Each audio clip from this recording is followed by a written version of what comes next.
Extreme weather is coming for our homes. Experts weigh in on how to prepare. In recent years, 1 in 10 U.S. homes have been affected by weather related disasters, from flooding to hurricane force winds to wildfires. Gary Ledbetter lived in Paradise, California for 10 days before the 2018 Camp Fire burned through the town. The fast moving wildfire was the deadliest in modern California history and the most destructive, claiming more than 18,000 structures, including Ledbetter's home. It was reduced to concrete. He remembers 5 years later. All you saw was a fireplace. Paradise is located in a rural region of Northern California, where fire has historically been part of the landscape and will continue to be a presence and potential threat. So, after making the difficult decision to rebuild on his land, Ledbetter made it his mission to learn about fire resistant designs. He binged YouTube videos, pulled the fire officials aside for informal chats, and researched building codes in the United States and abroad. He identified fire-resistant materials for his walls and windows and created a 5-foot non-combustible buffer zone around his house. Then there were the small but critical details. For example, maintaining the benefits of that buffer meant he also couldn't have flammable materials like a doormat at his front door. It's been a difficult and time consuming process, Ledbetter admits, looking out the window at the dramatic sloping scenery that used to be obscured by trees. He says the effort has been worth it. I don't want to have to build another house. I am going to do this one time. Ledbetter adds, I want to be able to sleep at night. Whether it's wildfires or hurricane force winds, flooding or extreme heat, volatile conditions driven by climate change are hitting home for millions of people, like Ledbetter. According to the Urban Institute, weather related disasters displaced more than 3 million people for some period of time last year. Pair that with a 2021 study from Core Logic, which found about 1 in 10 US homes were impacted by disasters, and it helps paint the picture of just how widespread the threat of extreme weather is on homes and how much work needs to be done to prepare communities for the futures they face. The good news is that experts broadly agree that resilient design and building codes have improved dramatically in recent decades. That information is helping the average person adapt their homes to an increasingly unpredictable climate future.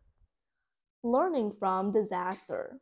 From the outside, Ledbetter's sage green house looks fairly similar to the other new buildings popping up across Paradise, but his attention to detail earned him the first wildfire prepared home, plus designation from the Insurance Institute for Business and Home Safety.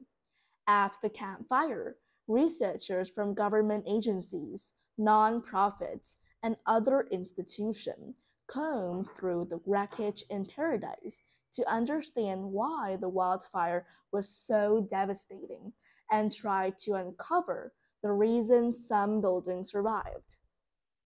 IBHS researchers used those observations to inform experiments at the nonprofit Sprawling Research Facility in South Carolina, where they can put full scale buildings through the ringer, from showering them with fire embers to blasting them with hurricane force winds.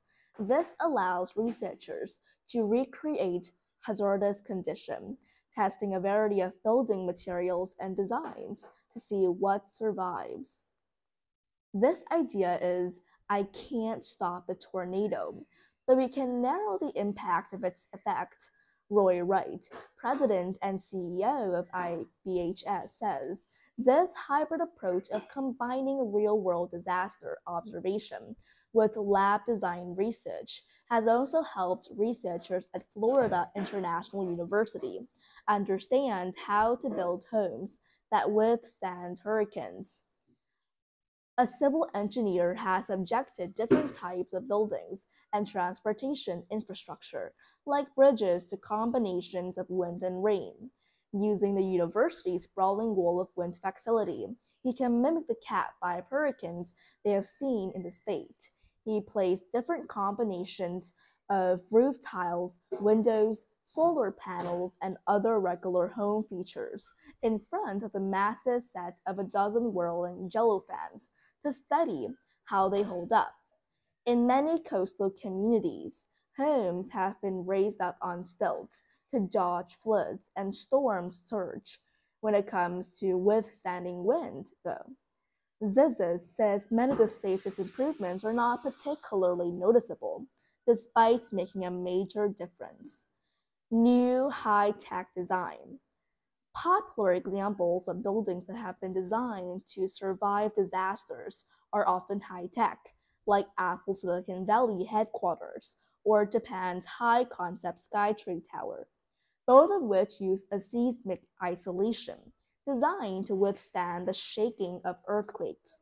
For homeowners, there are also hazard focused builders focused on designing new infrastructure around a specific risk. The characteristically round buildings made by the tag homes promise an aerodynamic approach to absorbing hurricane force winds, while the steel Q cabin structure pledged to be fire resistant and able to shoulder dozens of pounds of snow. However, experts stress that retrofitting existing buildings is a key and often overlooked component of making neighborhoods safer. Building codes evolve over time, and many older houses are more vulnerable than homeowners might understand.